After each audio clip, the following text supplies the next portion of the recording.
Now, your Super Doppler 10 forecast with meteorologist Jeremy Wheeler. All right, you may be hearing in the news, there's a couple more features out there besides Aaron that we're watching. We are, but, right now they're just way out there. We're going to keep a close eye on them, but they probably will form into something, at least one of them. And then here's Aaron, and this is the wide view. I want to show you the closer view here in the enhanced satellite. So there it is. Notice on the north and northwest edges here that the storms and the clouds kind of disappear. There's some drier air and there's some wind shear working on it. And it's possible that if it keeps that up and it can't strengthen down the road, maybe the forecast will weaken a little bit. In the short term, it is forecast to weaken. It's Category 3 now, but the winds did come down to 115 miles an hour. So that was a slight weakening. Moving northwest at 7. You'll notice that it goes to a 2 for a little bit, so there's that weakening in the forecast, but the official forecast does have it going back up to a 3. Now, that's at the closest point. Going to Thursday is a 2. Offshore from here, though. It is going to stay offshore. That's a guarantee. The problem is it may get just a little closer to us, a little bit, than the previous forecast. So now I'll show you how wide it is. I'll show you the rain, and we'll take a look at those winds. The winds are kind of these little lines that are going around it. So today, no, this system is way to the south. We'll get some rain up here, but not from Aaron. Tomorrow, same case. We might get some rain, but not from Aaron. There's a stalled out front that's affecting us.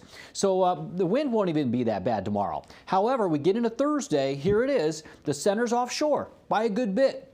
May have a couple of rain bands coming in, but we're not even going to get that much rain out of this unless it jogs more to the west, which is possible. But I think we'll just get a few rain bands out of it, and that's about it going into Thursday. Thing is, those winds along the coast are going to be pretty strong. If you're inland, metro, you're going to be fine probably. But if you're along the coast, especially southern Outer Banks, you could get some very strong winds. In the last weather segment, we saw some winds over 50, maybe over 55 miles an hour for a time.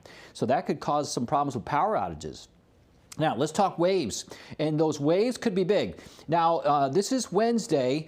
I think 4 to 5 feet, Sandbridge, and I think Virginia Beach. This is the model. I think it's underdoing Virginia Beach. But 10 to 15 feet at least over the Outer Banks going into Wednesday. I think it picks up. There it is, a brief time where it's above 15, just a brief time there. So maybe even up to 20 along the Outer Banks. And notice Sandbridge there, 9 feet. So that, I would include that in Virginia Beach. Yes, some of the waves could get up to 9 feet, maybe 10.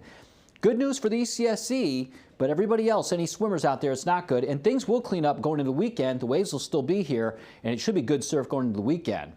So Sewell's Point, here's the thing. We're going to see some tidal flooding going into Thursday. This has come up a little bit, 6 feet. So that's moderate tidal flooding late Thursday. That'll probably be the highest tide. After that, it'll probably drop. Some minor tidal flooding before that point, but that's the one we're concerned about. We'll take a closer look at that over the next couple days as it gets closer. That number will change probably. Stationary front in place right now, and that is why we have a chance for thunderstorms today. Scattered showers and storms, mainly in the afternoon, and tomorrow as well. So there's a few showers out there right now, mainly north of the metro, up here around Mobjack Bay, some heavy rain. Southern Matthews County, southeastern Gloucester County, and northeast of Melfa, there's some spots of heavy rain. So that'll be the case this morning, and then that might go away for a little while, but then we'll get some scattered shower storms reforming this afternoon, and some of those could put down a little bit of heavy rain as well. And then on Wednesday morning, we could see a few spotty showers, and Wednesday afternoon, not looking at a lot of rain on Wednesday. And then going into Thursday, well, we could see a few showers from some rain bands come up. That's about as far as that model goes, though. Now, our temperatures are in the low to mid 80s, mostly cloudy skies, scattered showers and storms, mainly in the afternoon, a few showers this morning. We get that high risk for rip currents up and down the beaches. Keep that in mind. ECSC, hey, your waves are here. 3 to 4 feet today, 3 to 5 feet tomorrow. Maybe a few higher waves, but it's higher across the Outer Banks. That's in Virginia Beach. 7-day forecast, highs low to mid 80s tomorrow. A few showers and storms. Thursday, a few showers possible. Might even knock that down to slight chance, but highs near 80 and the wind is up. And then Friday, Saturday, conditions improve, but the waves will still be going for that time frame.